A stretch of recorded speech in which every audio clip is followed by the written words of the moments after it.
நாம் கோயிலுக்கு வந்தோன்னா 2 காரியம் பண்ணணும். அவரை ரொம்ப வசத்தியாக கொண்டாடணும். நம்ம எத்தனை தாழ்த்திக்க முடியுமோ அத்தனை தாழ்த்தி கொள்ள வேண்டும். இது 2மே பண்ணணும். பராசர பட்டர்னு ஸ்ரீரங்கத்தில் ஆச்சாரியர். அவர் காலக்ஷேப கோஷ்டியில் திடீர்னு 4 பேர் எழுந்து அவரை வைய ஆரம்பிச்சுட்டா. அவர் ஒன்றும் வருத்தமே படலை, கேட்டுட்டே இருந்தார். வெசு முடிச்சாச்சா அப்படின்னு பொறுமையாக கேட்டார். நாம் என்னமோ வாழ்த்துப்பா வாசித்த மாதிரி முடிஞ்சு கொடுத்தான்னு கேட்குறாரு. இது வசவுப்பா தானேன்னா ஏதோ ஒன்று முடிஞ்சுதான்னு கேட்டுட்டு தாம் போன்றிருக்கிற நகையெல்லாம் கழட்டி பரிசளிச்சு விட்டார் அவளுக்கு. நீங்களே வச்சுக்கோங்கோ. இப்போ நாமெல்லாம் அங்கே இருந்தால் என்ன வச்சுப்போம், நாம் கொண்டாடி பாழாக போகணும். வையரமெல்லாம் நகையெல்லாம் வாழ்ந்து போயிட்டுருக்கான்னு நினச்சிட்டு போகும் இல்லையோ. எல்லாருக்கும் சந்தேகம் வந்தது, என்னத்துக்கு வசவாளர்களுக்கு நீர் எதற்காக இதெல்லாம் கொடுத்தீர்? அவர் உடனே சொன்னார், ஒரு பக்தன் 2 காரியம் பண்ணணும். எப்பவும் பகவானை கொண்டாடின்னு இருக்கணும், தன் தாழ்ச்சியை சொல்லி கொண்டிருக்க வேண்டும். ஆனால் என் நிலைமை எப்படி இருக்குன்னா, அவனை கொண்டாடுறதுக்கே நேரம் போகலை. என் முழு நேரமும் அவரை கொண்டாடுறதுலையே போயிடுறது. என் தாழ்ச்சியை சொல்லிக்கிறதுக்கு எனக்கு நேரம் அகப்படலை. என் வேலையை தங்கள் வேலையாக கருதி என் வேலையை அவள் செஞ்சுருக்கான்னா நான் கூலி கொடுக்கத்தானே வேணும்னார். இது நான் அவர்களுக்கு என் வேலையை அவள் செஞ்சதுக்கு கொடுக்குற கூலின்னு சொல்லிட்டார். அப்போ நைச்சியானுசந்தானம்ங்கிறது ரொம்ப ரொம்ப முக்கியமானது. உள்ளபடி நம்முடைய தாழ்ச்சியை நாம் சொல்லிக்கொள்ள வேண்டும். அதைத்தான் விபீஷணன் சொல்லிக்கொண்டான். வரச்சேவே தமையனை பார்த்துட்டு அவன் சொன்ன வார்த்தை என்னன்னா, ரொம்ப அழகான வார்த்தை சொல்கிறான். அழகான பெண்களை பார்த்துட்டான்னா அவன் நெத்தியை பார்த்தா என்ன பிறைச்சந்திரன், பிறைச்சந்திரன் ஆட்டம், வளர்பிறை சந்திரன் ஆட்டம் அப்படி இருக்குமா. அதை நீ பார்க்காதே. ஏன்னா சீத்தை வந்திருக்கா பாரு, அவள் யாருன்னா 4ஆம் பிறைச்சந்திரன்னுட்டான். 4ஆம் பிறைச்சந்திரனை பார்த்தா நிறைய குழப்பங்கள் ஏற்படும், அவத்தியம் உண்டு, அதனாலே அபவாதம் உண்டுன்னெலாம் சொல்கிறாள் இல்லையோ. நீ சீத்தையை பார்த்து மயங்கி இருக்கே. ராவணன் சொன்னான், அவள் எப்படி இருக்கா தெரியுமா, சந்திரநாட்டம் இருக்கான்னு. அதைத்தான் நானும் சொல்கிறேன், அவள் சந்திரநாட்டம் தான் இருக்கா. ஆனால் 4ஆம் பிறைச்சந்திரன்னு நீ புரிஞ்சுக்கவே இல்லையே. அதை பார்த்தியானா மோசம் போயிடுவேன்னு சொல்லி பார்த்தான். அவன் கேட்கலே. துவாம் துதி குலபாம்சனம்னுட்டான். நான் போயிட்டு வரேன்னு இவனும் வந்தான். தன்னை ராவணனுடைய தம்பி என்றே அறிமுகப்படுத்தி கொண்டான். நிவேதயத மாம் க்ஷிப்ரம், சீக்கிரமாக என்னை கொண்டு போய் சேருங்கோங்கிறான். வானர முதலிகளை முன்னிடுகிறான். இது ரொம்ப முக்கியம். பகவானிடத்தில் ஒரு பழக்கம் உண்டு. நீங்கள் யார் ஏ யதாமாம் பிரபத்யந்தே தாம் ஸ்ததைவ பஜாம்யஹம்னு கீதையில் சொல்லியிருக்கார். நீங்கள் யாரை முன்னிட்டு கொண்டு அவனிடத்திலே செல்லுகின்றீர்களோ அவர்களை முன்னிட்டு கொண்டே உங்களை அவன் சேர்த்து கொள்வான். இதுதான் விஷயம். எதுக்கு ஆச்சாரியரை முன்னிடணும்னா, அவரோட போனோம்னா அவர் பகவானிடத்தில் நம்மளை அழைச்சிட்டு போவார். பகவான் என்ன பண்ணுவார், அவரை பார்த்து அவருக்காக நம்ம பேரில் அனுகிரகத்தை பண்ணுவார்.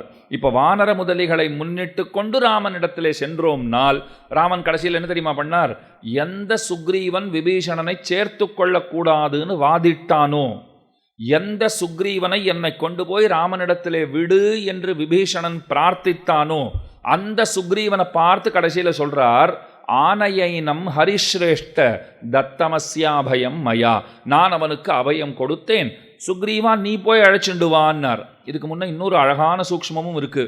எந்த சுக்ரீவன் விபீஷணனை சேர்த்து கொள்ளக்கூடாது, அவனை வதம் பண்ணணும்னு பேசினானோ அந்த சுக்ரீவன் என்ன தெரியுமா சொல்கிறான், விபீஷணனை பார்த்துட்டு, என் மனசு என்னமோ இவன் நம்ம கூட்டத்திலே சேர்த்து கொள்ள தகுந்தவன் என்று சொல்லுகிறது. அஸ்மாபிஹி துல்யோ பவத்து, இவன் நம்மிலே ஒருவனாக ஏற்றுக்கொள்ள தகுந்தவன். இதுதான் ராமனுடைய சாமர்த்தியம். எவன் வேண்டான்னு சொன்னானோ அவன் வாயாலேயே சேர்த்து கொள்ளலாம் என்று சொல்ல வைத்து. இல்லைன்னா நாளைக்கு என்ன ஆகும், நீ தான் சேர்த்துப்பேன்னு சொல்லிட்டு இருந்த, இன்னைக்கு என்ன பண்ணாம் பாருன்னு ஒரு கேள்வி வரும். இப்போ ராமன் என்ன சொல்வார், நீ தான் சொன்னி அஸ்மாபிஹி துல்யோ பவத்து, நம்மிலே ஒருவனாக சேர்த்து கொள்ள தகுந்தவன் நீ தானே சொல்லி வச்சிருக்கே அப்படின்னு இவரும் பேசுவாரோ இல்லையோ. அதனால் அவன் வாயாலேயே ஒரு ஒப்புதல் வாக்கு மூலத்தை பெற்றுக்கொண்டு சேர்த்து கொண்டிருக்கிறார். அப்போ வானர முதலிகளை முன்னிட்டு கொண்டு கிரமமாக ராமனுடைய திருவடிகளை பணிவதுங்கிற முடிவோடே விபீஷணன் வந்திருக்கிறான். நிவேதயதமாம் க்ஷிப்ரம் விபீஷணம் உபஸ்திதம். அவன் சொல்கிறான், நீங்கள் சீக்கிரம் சொல்லுங்கோ, இல்லைன்னா மனசு மாறிடும், திரும்ப அண்ணா காலிலேயே போய் விழலான்னு கூட தோன்றலாம், இல்லைன்னா சமுத்திரத்தில் குதிச்சுள்ளான்னு தோன்றலாம். என்ன முடிவெடுப்பேன்னு எனக்கே தெரியாது. அதனால் மனசு மாறுவதற்கு உள்ளாக அவர் என்னை சேர்த்து கொண்டார் என்றால் நலம். சாதாரணமாக அதானே சொல்லுவோம், மனசு மாறுறதுக்குள்ளே பண்ணிடுவோம். நமக்கு ரொம்ப நெருக்கமானவா ஏதோ ஒரு நல்ல காரியத்தை பண்ணணும்னு நினச்சிட்டு இருக்கான்னா, திருமலைக்கு போனால் சில பேருக்கு அந்த அனுபவம் இருக்கும். ஒரு 1000 ரூபாயோ 2000 ரூபாயோ உண்டியில் போடணும்னு சட்டப்பையில் வச்சுருப்போம். அப்படியே போயிட்டே இருக்கிறச்சே உள்ளே போகிறச்சே தோணும், எவ்வளோ நன்னா தங்கத்தாலேயே இழைச்சி வச்சுருக்கா. நாம் போடுற 1000 ரூபாயில் தான் இப்போ ஆக போகிறதா? அவர்கிட்ட நிறைய இருக்குது, நம்மக்கிட்ட இந்த 1000 ரூபா தான் இருக்குது. 1000 ரூபா போடுறோன்னா அதுக்காக ஒன்றும் கோச்சிக்க மாட்டார். அவர் கருணையே வடிவெடுத்தவர். அப்போ தான் அவர் கருணையெல்லாம் நமக்கு ஞாபகம் வரும், வேண்டுதல்லாம் மறந்துடுவோம். அதனால் என்ன பண்ணலாம், ஒரு 500 ரூபா போட்டால் தேவலான்னு தோன்றது, அதுவே போதுமானது அப்படின்னு நினச்சிக்கிறோம். உள்ளே போய் அந்த ஒரு கணம் அவரை பார்த்தேன்னா பெருமாளை பார்க்குறேன்னா இல்லை தங்க வைர குவியலை நான் பார்க்குறேன்னா, இந்த கையை அப்படி வச்சுட்டு இருக்காருன்னா அப்படியே ஜொலிக்கிறதே அத்தனையும். அந்த கிரீட்டம் என்னமா ஜொலிக்கிறது. இப்போ இந்த 500 ரூபாயில் தான் அவருக்கு ஆச்சா? அதை சேவிச்சுட்டு அப்படியே சுற்றி வரைச்சே நினச்சிட்டே வந்தோன்னு வச்சுக்கோங்க. 100 200 போடலான்னு நினச்சிட்டு இருந்தோன்னா கட்டாக ஜனங்க அந்த உண்டியில் போட்டுட்டு கோவிந்தா கோவிந்தான்னு சொல்கிறா பாருங்க. ஒரு 10 ரூபா சேர்த்தா போருமானது. அவர் தான் நமக்கு கொடுக்கணுமே தவிர நாம் என்ன அவருக்கு கொடுக்கறது? அவர் தான் நமக்கு கொடுக்கணும், நாம் யார் அவருக்கு கொடுக்கன்னு முடிவு எடுத்துடுறா பாருங்க. நிறைய பேர் அப்படி இருக்கா, ஒன்றும் இல்லைன்னு எல்லாம் சொல்லவே முடியாது. நிறைய பேர் அப்படி தான் இருக்கா. நாம் முதல்ல ஒன்று நினச்சிப்போம், ஒன்று பண்ணணும்னு நினைப்போம், அது அப்படியே பண்ணுறதுங்கிறது ரொம்ப அபூர்வமாகத்தான் நிகழும். பல சமயம் 1,00,000 ரூபா தரணும்னு நினச்சிட்டு இருந்தோம்னா அது 5000லையோ 2000லையோ இல்லை 10,000லையோ வந்து நிற்கிறதுன்னு சொன்னால் சரி, அதையாவது இவன் பண்ணானேன்னு பெருமாள் சந்தோஷப்படுறார், நான் இல்லைன்னு சொல்லலை.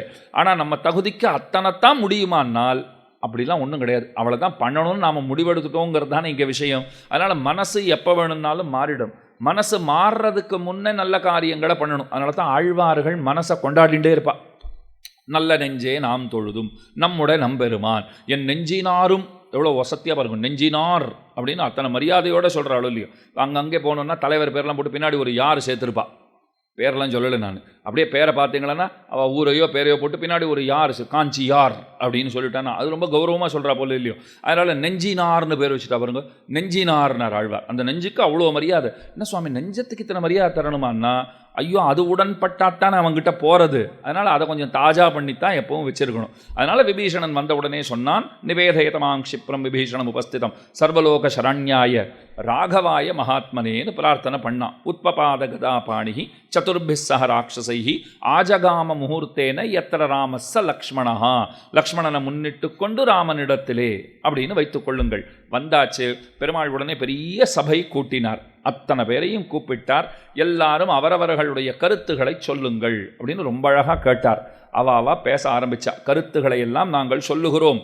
ஒரு மீட்டிங் கூட்டம் எப்படி நடத்தணுங்கிறத ராமனிடத்திலே கற்க வேண்டும் சொல்லிட்டார். எல்லாருக்கும் வாய்ப்பு தரப்படும். ஒருத்தர் பேசச்சே ஒருத்தர் குறுக்க பேசுறதுங்கிறது கிடையாது. ஏன்னா நாம நடத்துகிற மீட்டிங்லாம் அப்படி தான் இருக்கும். கூச்சல் குழப்பத்தில் முடிஞ்சுடுறதோ இல்லையோ, அந்த மாதிரிலாம் கிடையாது. பொறுமையாக ஒருத்தரும் சொல்லுங்க. எல்லாருக்கும் அவரவர்களுடைய கருத்துக்களை சொல்வதற்கு உரிமை உண்டு. இறுதி தீர்ப்பு நான் பார்த்துக்கிறேன்னு விட்டார். இறுதியாக சொல்ல வேண்டியது அவர் ஏற்கனவே முடிவு பண்ணிட்டுன்னா உட்காந்துருக்கார், அதை நான் பார்த்து கொள்ளுகிறேன் அப்படின்னு விட்டார். ஒருத்தராக கேட்டா ஜாம்பவான், சுக்ரீவன், அங்கே இருக்கக்கூடிய மற்ற வானர முதலிகள் எல்லாரும் என்ன சொல்லிட்டா, இவன் எதிரியினிடமிருந்து வந்திருக்கிறான். ஒருத்தன் சொல்கிறான் சத்ரோஹோ சகாஷாத்து சம்பிராப்தா, எதிரிக்கிட்டேருந்து வந்திருக்கான். அதுவும் வந்திருக்கிற நேரமும் ஒன்றும் சரியானதாக படலை. இவ்வளோ நாள் கழித்து நம்மக்கிட்ட வந்திருக்கான்னா சந்தேகமாக இருக்குது. நீர் தான் வேணும்னா முதல்லையே வந்திருக்கலாம் இல்லையோ. எப்போது ராவணன் சீதையை அபகரித்து கொண்டு போனானோ அப்போதே வந்திருக்க வேண்டும். அப்பெல்லாம் வராத இப்போ வந்திருக்கான்னு சொன்னால் சந்தேகமாக இருக்கிறது. அதனாலே நிச்சயமாக இவனை சேர்த்து கொள்ளக்கூடாது, இவனை நாம் கொன்றொழிக்க வேண்டும். இதுதான் பல பேர் சொன்னார்கள். வத்தியதாமேஷ தீவிரேன தண்டேன சச்சிவை சஹா. சுக்ரீவன் என்ன தெரியுமா சொன்னால், இவனை கொல்லணும் தான், ஆனால் கையில் கிடச்ச உடனேலாம் கொன்று விடக்கூடாது. இந்த குழந்தைகள்லாம் சொல்கிற பாருங்க, அவனை வச்சு செய்யணும்னா சுக்ரீவன் அவனை நல்லா வச்சு சித்திரவதை பண்ணிட்டு கடைசியில் நமக்கே அழுத்து போன பிற்பாடு அவனை முடிச்சுடணும். ராமன் பார்த்தார் எப்படிலாம் திட்டம் போட்டு வச்சுருக்கான். ரொம்ப அழகாக ஒரு உதாரணமாக சொல்லுவாள். காஞ்சிபுரத்தில் இப்போ கூட தாயார் சன்னதிக்கு போனீர்களானால் பக்கத்தில் ஒரு சிம்ம விளக்குன்னு வச்சுருப்பா. அது ஒன்று பாதியாக இப்போ கண்டித்தமாக இருக்குது, உடஞ்சி போயிருக்கு ஒன்று. அது சரியாக வச்சோன்னா இப்படி இருக்கணும், ஒரு சிங்கம் உட்காந்துருக்கா போல் இருக்கும். தலைப்பகுதியை மட்டும் நல்லா இப்படி சிரைத்திருப்பார்கள், பள்ளமாக இருக்கும். அதில் எண்ணெயோ நெய்யோ ஊற்றி அந்த நாளில் திரி போட்டு விளக்கேற்றி வச்சுருந்தா போல் இருக்குது. சுக்ரீவன் அதை போல விபீஷணன் தலையை சிரைச்சி விளக்கேற்றி வச்சா, மண்ட விளக்காக ஏற்றி வச்சா போகிற வரவாளுக்கு நன்னா தெரியும், வெளிச்சம் தெரியும், வழி தெரியும். பெருமான் பார்த்தார் எப்படிலாம் பிளான் போடுறான் இவன் ஒருத்தனை சித்திரவதை பண்ணுறதுக்குன்னு நினச்சிட்டார். இதெல்லாம் பண்ணணும்னா சுக்ரீவன் மனசில் ஒரு உயர்ந்த எண்ணம் இருந்தது. என்னென்னா, நாம் போகிற போக்கில் இவனை சேர்த்துண்டுட்டோம்னால் அவனாலே இவனுக்கு ஏதேனும் தீமை ஏற்பட்டால் என்ன செய்வது? ரொம்ப நல்லவன் பாவம்.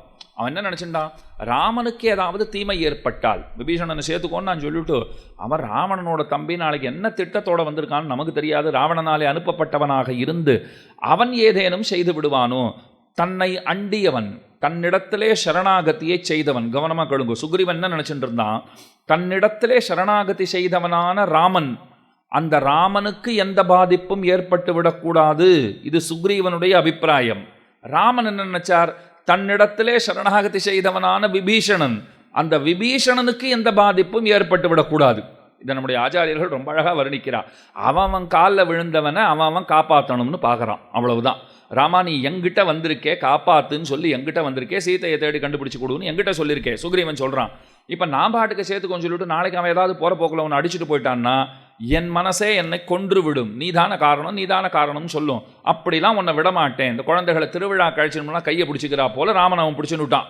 நீ தொலைஞ்சு போயிட்டா உங்கள் அப்பா அம்மாவுக்கு யார் பதில் சொல்கிறதுன்னுவா. பக்கத்தாத்துக்காரா எப்பயாவது அழைச்சின்னு போவா, வாங்கும். என்ன கூட சொல்லுவா, சின்ன வயசில் எங்கள் பெரியம்மா அழைச்சின்னு போனால் ஸ்ரீபெரும்புதூரில் சம்பரோக்ஷணத்துக்கு அழைச்சின்னு போனான். எங்கள் பாட்டி அதெல்லாம் அனுப்பவே மாட்டா. ஒரு கட்டத்தில் சரி ஓகே குழந்தைய அழைச்சின்னு போகிறேன், நாம தான் போல குழந்தையாக சேவிச்சுட்டு வர சொன்னால் அனுப்பியிருக்கா போல் இருக்குது. அங்கே எங்கேயோ தொலைஞ்சு போயிட்டேன்னா நான் அங்கே ஸ்பீக்கர்லாம் சொல்லி மைக்கிலலாம் சொல்லி கிடச்சேன். அப்படியே தொலைஞ்சு சௌகரியமாக இருந்திருக்குமோ தெரியாதுன்னுமோ, ஆனால் ஏதோ கிடைக்கணும்னு இருந்திருக்கு, வரணும்னு இருந்திருக்கோ இல்லையோ, இருந்த வரைக்கும் எங்கள் பெரியம்மா சொல்லிகிட்டே இருப்பா, நீ பார்த்தியா அன்றைக்கி நடந்திருந்ததுன்னா ஒன்று நான் அன்றைக்கி தொலைச்சிருந்தேன்னா என் நிலைமையை யோசிச்சுப்பார் அப்படின்வா. அது ஏதோ எம்பெருமானார் காப்பாற்றி கூட்டுன்னு வந்துட்டாருன்னு வச்சுக்கோங்க. அதுவும் அக்கம் பக்கத்து குழந்தைகள் அழைச்சின்னு போகிறோன்னா எத்தனை ஜாகிரதையாக இருக்கணும். நம்ம அப்புறம் யாருக்கு பதில் சொல்கிறதுன்னு கேள்வி வருதோ இல்லையோ, அதை போல சுக்ரீவன் பார்க்கிறான். யாருக்கு நாம் பதில் சொல்கிறது? ராமன் பார்த்தார், கொஞ்சம் புரிஞ்சிக்க மாட்டேயா சுக்ரீவா, உங்ககிட்ட வந்த என்னை காப்பாற்றணும்னு நீ பதைக்கிறா போலத்தானே எங்கிட்ட வந்தவனை காப்பாற்றணும்னு என்னுடைய மனமும் பதைக்கும். அங்கே தான் அழகான வார்த்தை சொன்னார். சுக்ரீவன் சொன்னான், நாளைக்கு உன்னாலே ஏதேனும் தீமை ஏற்பட்டு அவனாலே ஏதேனும் தீமை ஏற்பட்டு விட்டால், ராமன் அழகாக வார்த்தை சொன்னார், இவனுடைய அகங்காரத்தையும் கொஞ்சம் அடக்கணும்னு நினச்சிண்டார்.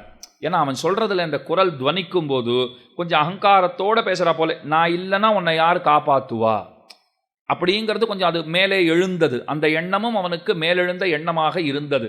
ராமன் பார்த்தார், நீ யார் என்ன காப்பாற்றுறதுக்கு, உலகம் முழுக்க நான் காப்பாற்றின்னு இருக்கேன். இப்போ வந்தவன் சர்வலோக சரண்யாயேன்னுட்டான், நீ இன்னும் புரிஞ்சிக்கல.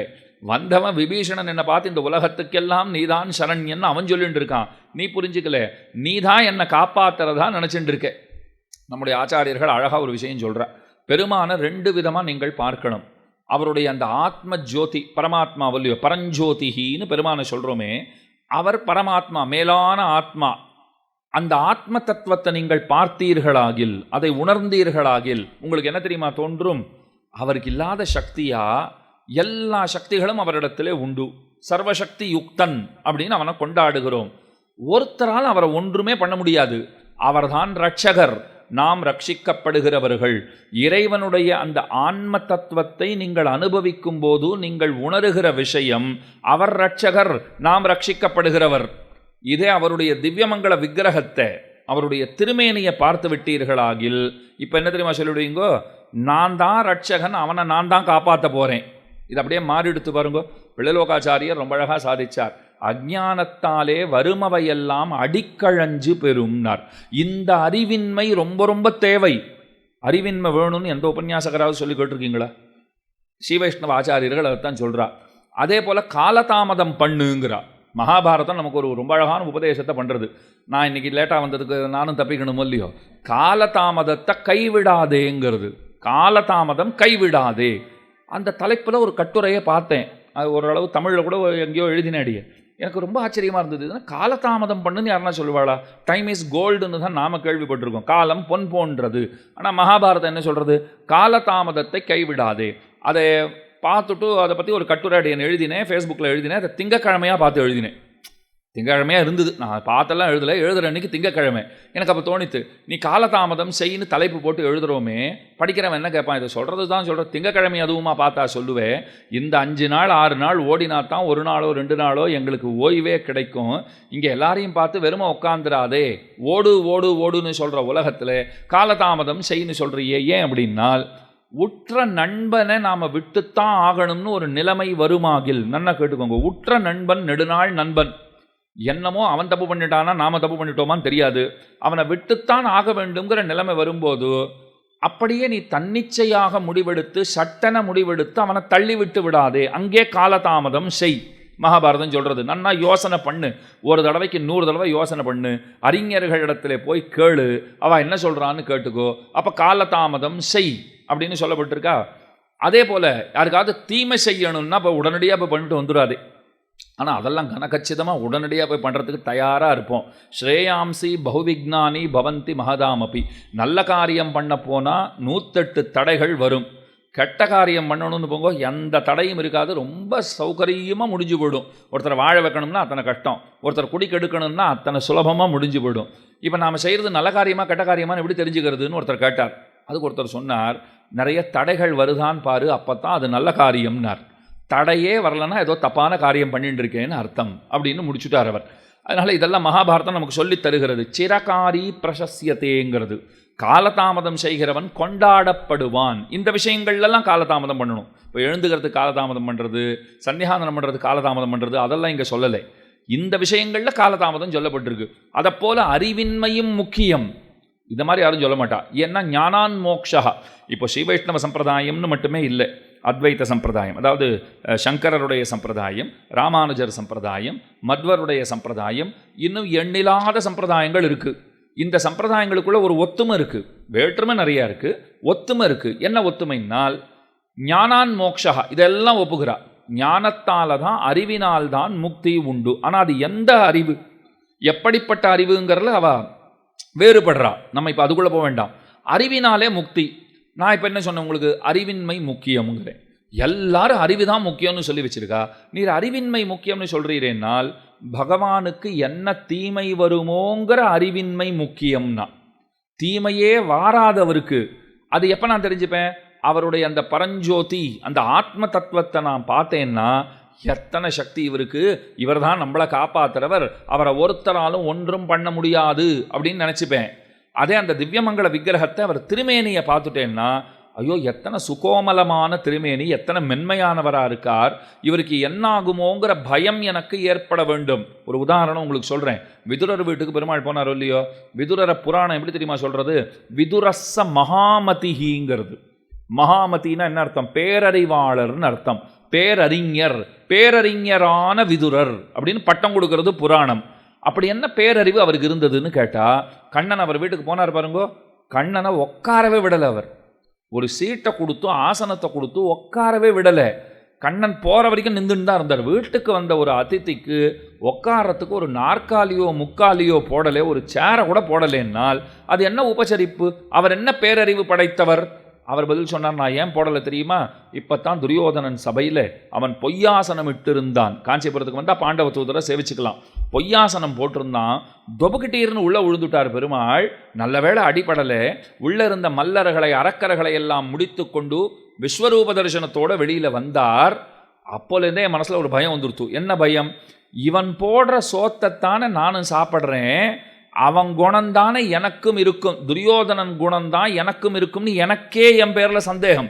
விதுரர் எப்படி சொன்னார் பாருங்க, எனக்கே என் பேரில் சந்தேகம். நான் அப்போவே முடிவு பண்ணிட்டேன், நம்ம வீட்டுக்கு வந்தால் உட்காரவே விடக்கூடாது. இங்கே என்ன அவர் யோசனை பண்ணியிருக்கணும், நீ என்ன பள்ளம் வெட்டினா என்னடா, நீ என்ன அநியாயங்கள் செய்தாலும் அந்த அநியாயங்களை எல்லாம் ஒரு நொடிப்பொழுதிலே வெல்லும் திரள் ஆற்றல் கண்ணனுக்கு உண்டு அப்படின்னு சொல்லியிருந்தாருன்னு வச்சுக்கோங்களேன். அது ஒன்றும் பொய்யான வாதம் கிடையாது. ஆனால் பாருங்க, இங்கே அறிவின்மை வேலை செய்யறது. இந்த அறிவின்மை, இந்த பரிவு, இதைத்தான் பொங்கும் பரிவுன்னா. அதனால தானே ஆழ்வார்களில் விஷ்ணு சித்தருக்கு பெரிய ஆழ்வார்னு பேர் கொடுத்தா. அவர் ஒன்றும் பெரிய ஆழ்வார் கிடையாது. முதல்ல தோன்றியவரா, இல்லை ஆயிரக்கணக்கில் பாசுரங்கள் பாடியவரா, இல்லை ரொம்ப ஆண்டுகள் வாழ்ந்தவரா, இப்படி எந்த கேட்டகரியில் பார்த்தாலும் அவர் பெரியவர் கிடையாது. நீங்கள் யார் யாரெல்லாம் பெரியவர்னு சொல்ல முடியும், ஒரு லிஸ்ட்டு சொல்லட்டுமா? இப்போ ரொம்ப பெரியவர்னா பொய்கை ஆழ்வார், எங்கள் ஊரில் அவதரித்தவர், காஞ்சிபுரத்தில் அவர் தான் பெரியவர், முதல்ல தோன்றியவர். அவருக்கு பெரிய ஆழ்வார்னு பேர் வச்சுருந்தா அது தகும். இல்லை நிறைய பாட்டுக்கள் பாடியவர்னா திருமங்கை ஆழ்வாருக்கோ நம்ம ஆழ்வாருக்கோ அந்த பெயரை கொடுத்துருந்தா தகும். அவளுக்கெல்லாம் அந்த பெரிய ஆழ்வார்னு ஏற்படலை. ரொம்ப ஆண்டுகள் வாழ்ந்தவர்னா திருமழிசை பிரான் வாழ்ந்தா போல ஒருத்தர் அத்தனை வாழவே இல்லை. திருமழிசை ஆழ்வாருக்கு தான் பெரிய ஆழ்வார்னு பெயர் கொடுக்கலாம், அவருக்கும் கொடுக்கல. ஆழ்வார்களில் 7ஆமவராக வந்தவர், அவருக்கு என்ன பேர் கொடுத்துட்டா, பெரிய ஆழ்வார்னு பேர் கொடுத்தா. ஆழ்வார்களிலே 7ஆமவராக பொய்கையார், பூதத்தார், பேயார், புகழ்மழிசை ஐயன், அருள்மாறன், சேரலருக்கோன், துய்யபட்டநாதன் அப்படின்னு அவருக்கு திருநாமம் இருக்கும் இல்லையோ. அப்போ ஆழ்வார்களில் அவர் 7ஆமவர். குலசேகர ஆழ்வார் 6ஆமவர். இந்த குலசேகர ஆழ்வாரை பற்றி ஒரு சமயம் எழுதியிருந்தேன். அவர் 6ஆமவர். பெருமானுக்கு ஒரு தீமை என்னால் ஆறாதவர், 6ஆவதாக வந்தவர், ஆனால் ஆறாதவர். பகவானுக்கு ஒரு தீமைன்னா, அவர் ராமனுக்கு ஒரு தீமைன்னா சேனையெல்லாம் எடுத்துக்கொண்டு அழைத்து கொண்டு போனவர் அவர்.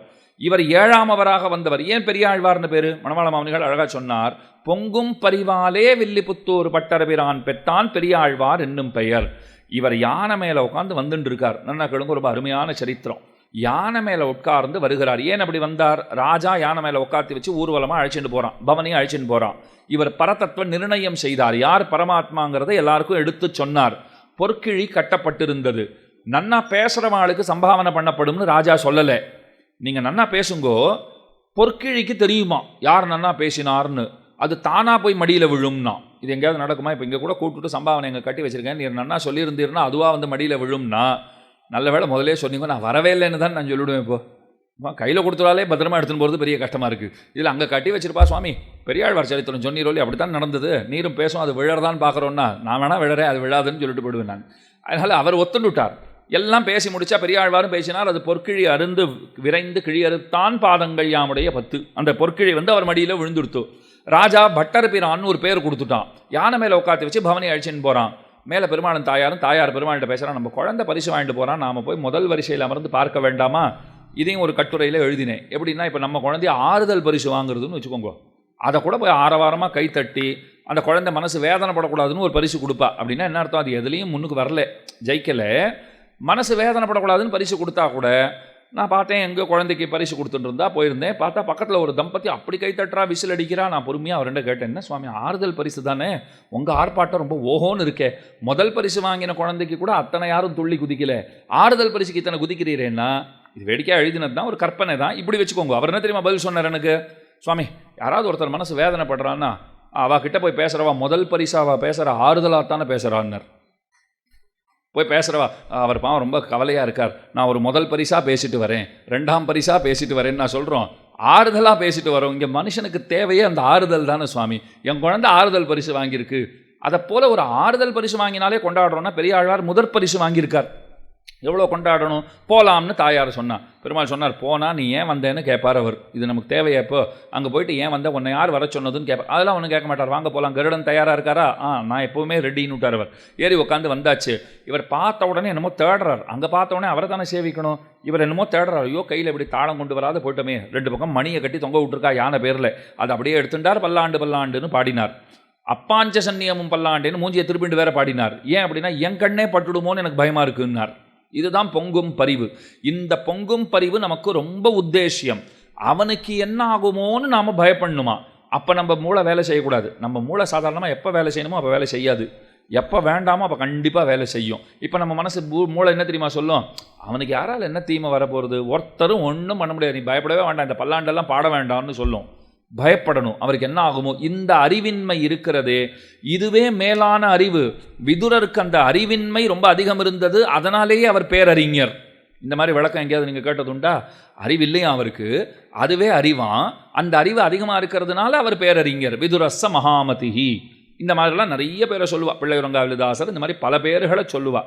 பெருமானுக்கு என் வருமோன்னு பயப்படுகிறவர்கள், அச்சம் கொள்ளுகிறவர்கள். ஆழ்வார்கள் அப்படி வயிறை பிடிச்சுட்டே இருப்பாளாம். நீங்கள் ஏன் இவ்வளோ, ஏன் இப்போது ராவணன்னா உங்கள் எல்லாருக்கும் பிடிக்குமா? யாராவது சொல்லுங்கள், ராவணன் பிடிக்கும்னு யாராவது ஒருத்தர் கையை தூக்குங்க. கம்சன் பிடிக்கும்னு யாராவது ஒருத்தர் கையை தூக்குங்க. உங்களை பார்த்து நான் கேட்குறேன், கம்சனோ ராவணனோ உங்களை ஏதாவது பாடப்படுத்தினானா? பிடிக்காதுன்னு நீங்கள் சொல்கிறதுக்கு உங்களுக்கு என்ன கெடுத்தா? அவன் உங்களை ஏதாவது தொந்தரவு பண்ணானா? என்ன சுவாமி, எங்கள் ராவணன் அவ்வளோ படுத்தியிருக்கான், எங்கள் கண்ணனை கம்சன் அவ்வளோ படுத்தியிருக்கான்னா? அப்போ பாருங்க, நம்ம எதை கொண்டு ஒரு அளவுகோல் வச்சுருக்கோம்? எங்கள் பெருமானுக்கு எவ்வவர்கள் விரோதிகளோ அவர்கள் நமக்கு விரோதிகள். பகவான் அதைத்தான் சொல்லுவார், தனக்கு யாரையும் விரோதியாக அவர் நினைக்க மாட்டார். என் பக்தர்களை எவ்வவர்கள் நலிகின்றார்களோ அவர்கள் எனக்கு விரோதிகள். இந்த மாதிரி ஒரு தொடர்பு உலகத்தில் எங்கேயாவது உண்டா? ஒரு பக்தனுக்கும் பெருமானுக்கும் இருக்கிற தொடர்பு. 2 பேருக்கும் நேரடியான விரோதிகள்னு யாருமே கிடையாது. உன் விரோதி என் விரோதின்னு அவனை பார்த்து நாம் சொல்கிறோம், நம்மளை பார்த்து அவர் சொல்கிறதும் அதே தான், உன் விரோதி என் விரோதி, அவ்வளவுதாங்கிறார். அது 2 பேருக்கும் பொதுவாக சில பேர் இருந்துடுறா. அங்கேயும் விரோதம், நம்மக்கிட்டையும் விரோதம். அதைத்தான் பிரகலாதன் பெருமானிடத்திலே சொன்னான். எங்கள் அப்பா ஒரு பாபம் பண்ணியிருந்தாருன்னா அவரை காப்பாற்றிருக்கலாம், 2 பாபம் பண்ணி வச்சிருக்கார், பகவத் அபச்சாரம் பாகவத் அபச்சாரம். உங்ககிட்டையும் அபச்சாரப்பட்டிருக்கார், எங்கிட்டையும் அபச்சாரப்பட்டிருக்கார், அதற்காக தண்டித்து விடாதே, அவருக்கு நற்கதி கொடு என்று அவன் பிரார்த்தித்தான் இல்லையோ? அதை போல விபீஷணன் வந்திருக்கான், அவன்கிட்ட நிறைய தோஷங்கள் இருக்குன்னு இவள்லாம் சொன்னான். அவன் ராவணன் கிட்டேருந்து வந்திருக்கான். சத்ரோஹோ சகாஷாத்து சம்பிராப்தா. அப்போது சுக்ரீவன் மனசில் இருந்த எண்ணம் என்ன? நான் தான் உன்னை காப்பாற்றின்னு இருக்கேன், நான் சொல்கிறபடி கேளு அப்படிங்கிற துணியில் பேசினான். பெருமாளை பார்த்து சொன்னார், என்னை பற்றி உனக்கு தெரியல போல் இருக்கு சுக்ரீவா, நான் நினச்சேன்னு வச்சுக்கோயேன், என்னுடைய விரல் நுனியாலே ராட்சசர்களை முடிக்கும் ஆற்றல் எனக்கு உண்டுன்னர். நான் நினச்சேன்னா ஒரு நொடிப்பொழுதிலே ஆயுதங்கள்லாம் ஒன்றும் தேவையே கிடையாது, ஆயுதங்களே தேவையில்லைன்னா நீங்கள்லாம் அடியோட தேவையே இல்லை எனக்கு. நான் ஒருத்தனாக தோலாத தனிவீரனாக இருந்து கொண்டு விரல் நுனியினாலேன்னா நகத்தாலேயே, பெருமாளுக்கு நரசிம்மாவதார ஞாபகம் வந்துடுத்துங்கிறா. ராகவ சிம்மத்துக்கு நரசிம்மத்தினுடைய நினைவு வந்தது. நான் தான்ப்பா நரசிம்மனா பிறந்தேன், ஒரு ஆயுதத்தை கொண்டு வரலையே, நான் என்னுடைய நகங்களாலேயே முடிச்சுட்டேங்கிறது உனக்கு தெரியாதா? அதை போல செய்வதற்கு சாமர்த்தியம் எனக்கு உண்டு, நான் நினைத்தேனாகில் செய்து விடுவேன். சுக்ரீவனோடைய பார்த்தான செய்ய வேண்டியதானேன்னு கேட்டிருக்கான். பெருமாள் சொன்ன நினைச்சா பண்ணுவேன்னு சொல்லியிருக்கேன், நினைக்கல, அவ்வளவுதான். நினைச்சா பண்ற சாமர்த்தியம் உண்டு. உங்களுக்கெல்லாம் பெருமை தேடித்தரணும்னுட்டு தான் நான் உங்களை கொண்டு ராவணனோட சண்டை போட போயிட்டு இருக்கேனே தவிர ஏதோ எங்காரியத்துக்கு உங்களை துணை கொண்டு இருக்கிறேன்னு நீங்கள் நினைக்கவே வேண்டாம். இதைத்தான் ஸ்ரீவைஷ்ணவ சம்பிரதாய ஆச்சாரியர்கள் சொல்லுவார். ராமனாலே வானர ஜாதி வீறு பெற்றது, ஆழ்வார்களாலே பக்ஷி ஜாதி வீறு பெற்றதுன்னுவா. ஏன்னா இந்த பறவைகளை எல்லாம் தூது அனுப்பிச்சுட்டே இருப்பா, நீங்கள் பெருமான்கிட்ட போய் சொல்லுங்கோ, நீங்கள் பெருமான்கிட்ட போய் சொல்லுங்கோன்னு. அந்த பறவைகளுக்கு ஒரு ஏற்றத்தை ஆழ்வார்கள் உண்டு பண்ணி கொடுத்துருக்கா. வானரங்களுக்கு ஏற்றத்தை ராமன் உண்டு பண்ணி கொடுத்திருக்கிறான். கடைசியில் எல்லாரும் பேசுறச்சு என்ன சொல்லிட்டா, அவன் சேர்த்துக்கொள்ள தகாதவன். இதுதான் பெரும்பாலும் சொல்லியிருக்கா அத்தனை பேரும். ஹனுமான கேட்டார், நீ சொல்லுப்பா, நீ தான் அண்ணா மதிநுட்பத்திலே சிறந்தவனாயித்தே புத்திமதாம் வரிஷ்டம்னு கொண்டாடப்படுகிறாய், அதனால் நீ என்ன சொல்லு. அவர் அழகாக சொன்னார், நான் போயிருந்தேன் சுவாமி, நான் போயிருந்தப்போ அங்கே பல பேர் விரோதமாகத்தான் இருந்தா. அது என்ன பல பேர், எல்லோரும் விரோதமாகத்தான் இருந்தார்கள். இவனும் இவனுடைய குடும்பத்தாரும் தான் சீதைக்கு அங்கே ஆறுதலாக இருந்தார்கள். என்னை ராவணன் கொல்ல வேண்டும்னு முடிவெடுத்த போது தூதனாய் வந்தவனை கொல்லக்கூடாதுன்னு எனக்காக பேசியவர் இவர்தான். இவர் நல்லவர் சேர்த்து கொள்ளலாம். ஹனுமானுடைய வார்த்தை பாருங்க, இவர் அவசியமாக சேர்த்து கொள்ளத்தான் வேண்டும். எதற்காக சேர்த்து கொள்ள வேண்டும் என்றால் இவர் நல்லவராக தெரிகிறார், அதனாலே சேர்த்து கொள்ள தகுந்தவராக இருக்கிறார். மீதி பேர்லாம் சொல்லிட்டா கெட்டவர் சேர்த்து கொள்ளக்கூடாது, இவர் என்ன சொல்லியிருக்கார், நல்லவர் சேர்த்து கொள்ளலாம். இந்த இடத்துல யுத்த காண்டத்திலே 18வது சர்க்கம் 2வது ஸ்லோகம், கண்ணாடி போட்டும் கண்ணு தெரியல, இருங்க ஒரு நிமிஷம். 18வது சர்க்கம் 2வது ஸ்லோகம், அதில் ராமனுடைய ரொம்ப அழகான வார்த்தை, மமாபிது விவக்ஷாஸ்தி காச்சித் பிரதி விபீஷணம் ஸ்ருதமிச்சாமி தற்சர்வம் பவத்பிஹி ஸ்ரேயசி ஸ்திதைஹி. பதவுரை பாருங்கோ, விபீஷணம் பிரதி, விபீஷணனை குறித்து, மம அபிது எனக்கும் கூட, விவக்ஷா காச்சித்து சொல்ல வேண்டிய வார்த்தை ஒன்று, அஸ்தி இருக்கிறது, ஸ்ரேயசி ஸ்திதைஹி என்னுடைய நன்மையிலே நிலை நிற்கும். கீழே சொன்ன பாருங்க, அதே அர்த்தம். எனக்கு எந்த தீமையும் வந்துடக்கூடாதுங்கிறது தான் உங்கள் அபிப்பிராயம், அது எனக்கு புரியுறது அப்படின்னு சொல்லிட்டு என்னுடைய நன்மையிலே நிலை நிற்கும், பவத்பிஹி உங்களாலே, தத் சர்வம் என் மனசில் இருக்கிறதையெல்லாம், ஸ்ருதம் இச்சாமி கேட்கப்பட வேண்டும் என்று நான் விரும்புகிறேன். பெரியவாச்சாம்பிள்ளை ரொம்ப ஆச்சரியமாக இங்கே வியாக்கியானம் பண்ணுறார். உங்கள் வார்த்தையை நான் கேட்டவோ பாதி, இவன் விஷயமாக நான் சொல்ல நினைக்கிற வார்த்தையையும் கேட்டுத்தர வேணும் என்று முதலிகளை இறக்குறார். அங்கே இருக்கிறவாகிட்ட ஒரு பிரார்த்தனையை வைக்கிறாராம் பெருமாள். நீங்கள் சொன்னதெல்லாம் நான் பொறுமையாக கேட்டுருந்தேனோ இல்லையோ, நானும் சிலது சொல்லணும்னு நினச்சிட்டு இருக்கேன், நீங்கள் அதை கேட்க வேண்டும். இங்கே சம்ஸ்கிருதத்தில் என்ன வார்த்தை, இங்கே என்ன பதம் போட்டிருக்காருன்னு பாருங்கோ. மமாபிது அப்படிங்கிறார். இந்த அபிது மமாபிது, மம எனக்கும், மமாபிது எனக்கும் கூட. இந்த தூங்கிற சப்தம் இல்லை சாங்கிற சப்தம் எல்லாம் வந்துடுத்துனா ஏதோ முக்கியமான அர்த்தத்தை காட்டும்னுவா. அது பார்க்குறதுக்கு ஒற்றை எழுத்தாட்டம் தான் இருக்கும். இப்போ சாதாரணமாக ஒரு பெரியவரை நாம் அழைக்கிறோன்னு வச்சுக்கோங்களேன், ஸ்ரீ வைஷ்ணவ சம்பிரதாயத்தில் பரிபாஷைன்னு உண்டு. தேவரீர்னுவா. ஒரு பெரியவரை பார்த்தோம்னா நீங்கள் வாங்கோன்னு கூப்பிடுறதை விட தேவரீர் இங்கே எழுந்தருள வேணும் அப்படின்னு கூப்பிடுறது ரொம்ப கௌரவமான ஒரு பிரயோகம். அது அப்படித்தான் கூப்பிடணும்னு சொல்லுவா. ஏன் நீங்கன்னா அது கௌரவம் தானே, நீன்னு சொன்னால் தான் தப்பு, ஒருமையில் சொன்னால் தப்பு, பன்மையில் தானே சொல்கிறோன்னா அதை விட வசந்த வார்த்தை இது. அதனால் தேவரீர் அதை சொல்கிறச்சே எப்படி சொல்லுவோன்னா, தேவரீர் இங்கே எழுந்தருளிடா அப்படின்வா. இந்த வார்த்தை என்னென்னா கவனிச்சுக்கோங்க, தேவரீர் இங்கே எழுந்தருளி விடா. அது சொல்கிறச்சே வேகத்தில் எப்படி வரும்னா, தேவரீர் இங்கே எழுந்தருளிடா அப்படின்வா. கடைசியில் டாங்கிற எழுத்து சப்தம் வந்தால் போல இருக்கும். ஆனால் அதை மரியாதை குறைவாக நினைக்க மாட்டா. ஏன்னா தேவரீர் இங்கே எழுந்தருளி விடவும், தேவரீர் இங்கே எழுந்தருளி விடா, அது தேவரீர் இங்கே எழுந்தருளிடா அப்படி மாறி இருக்கு. எல்லாமே அப்படி மாற்றி மாற்றி பேசுகிற வழக்கத்தை தானே வச்சுட்டு இருக்கோம். அந்த மாதிரி மாறி இருக்கு.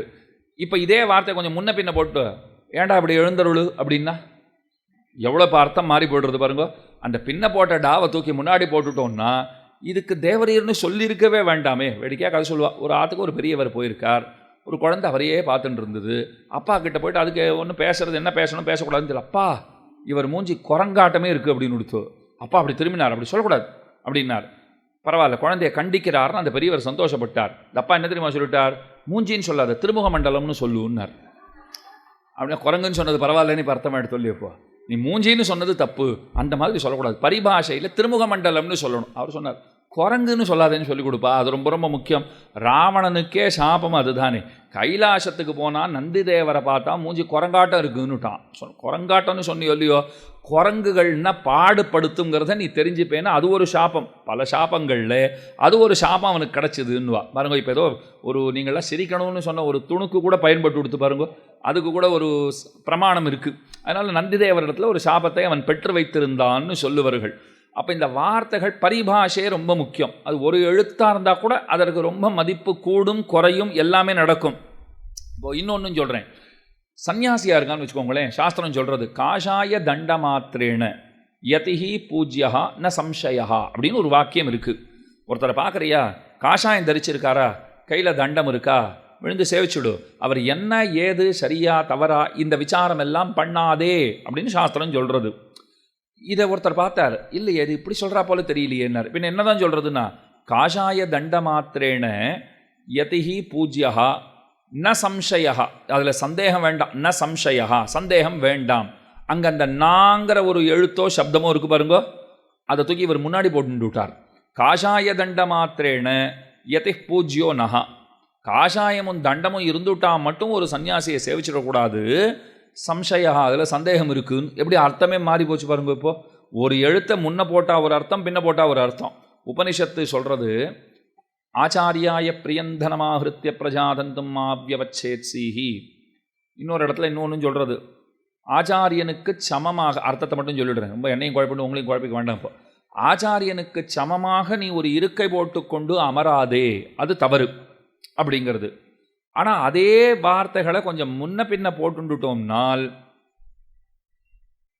அது என்ன அர்த்தம் கிடைக்கும்னா, ஆச்சாரியனுக்கு சமமாக ஆசனம் போட்டு உட்காருங்கிற அர்த்தத்தை கொடுத்துரும். இதை போல நிறைய இருக்குது. இப்போ இந்த இடத்துல பெருமாள் சொல்கிறச்சே மமாபித்து விவக்ஷாஸ்தி அப்படின்னு விட்டார்.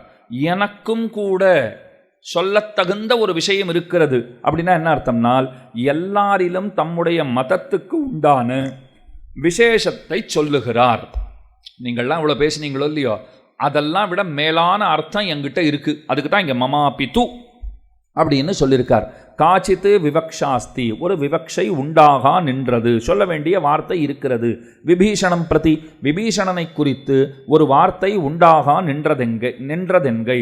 தத் சர்வம் ஸ்ருதமிச்சாமி, நான் எல்லாத்தையும் சொல்கிறதா இருக்கேன். எப்படி சொல்ல போகிறேன், மித்ரபாவேன சம்பிராப்தம் நாத்தியஜேயம் கதஞ்சன தோஷோ யத்யபி தஸ்ய ஸ்யாத் சதாமேதத்து அகர்ஹிதம். ரொம்ப அழகான வார்த்தை, ராமன் இதை மேலே சொல்ல போகிறார். இதெல்லாம் நான் பேசுகிறதா இருக்கேன். கண்வ புத்திர பரியந்தமான அர்த்தஜாத்தத்தை, நிறைய கதையெல்லாம் சொல்ல போகிறேங்கிறார் ராமன். இந்த மமாபித்துன்னு சொன்னதுக்குள்ளே எனக்கும் சொல்கிறதுக்கு சில வார்த்தைகள் உண்டு. அது என்னென்னா, மித்ரபாவேன சம்பிராப்தம்னு சொல்ல போகிறேன், சகிருதேவ பிரபன்னாயேன்னு சொல்ல போகிறேன், யதிவா ராவணஸ்வயம்னு சொல்ல போகிறேன். அதுக்கு மேலே பல கதைகள்லாம் உங்களுக்கு சொல்ல போகிறேன். வியாகிர வானர சம்வாதம் அதை சொல்ல போகிறேன். கபோதோபாக்கியானம் சொல்ல போகிறேன். உங்களுக்கு கண்வர், அந்த கண்வருடைய புத்திரர் கண்டு மகரிஷி அவர் என்ன சொல்லியிருக்கார் அதை சொல்ல போகிறேன். இத்தனையும் இருக்குது. இதெல்லாம் இந்த மமாபித்து அதுக்குள்ளே இருக்குது. அதுதான் விஷயம். இந்த மமாபித்துவுக்குள்ளே இத்தனை இருக்குங்கிறத சொல்லிட்டோம். அதெல்லாம் சொல்கிறேன், கொஞ்சம் நீங்கள் பொறுமையாக கேட்க வேண்டும் அப்படிங்கிற. அந்த நாள்லேருந்தே கேட்குறவாழை கொஞ்சம் அப்படி தான் தாஜா பண்ணி வச்சுக்கணும்னு தெரியறது. இதில் நிறையா சொல்ல போகிறேன், அதெல்லாம் கொஞ்சம் பொறுமையாக கேளுங்கோ அப்படின்னு சொல்லிட்டு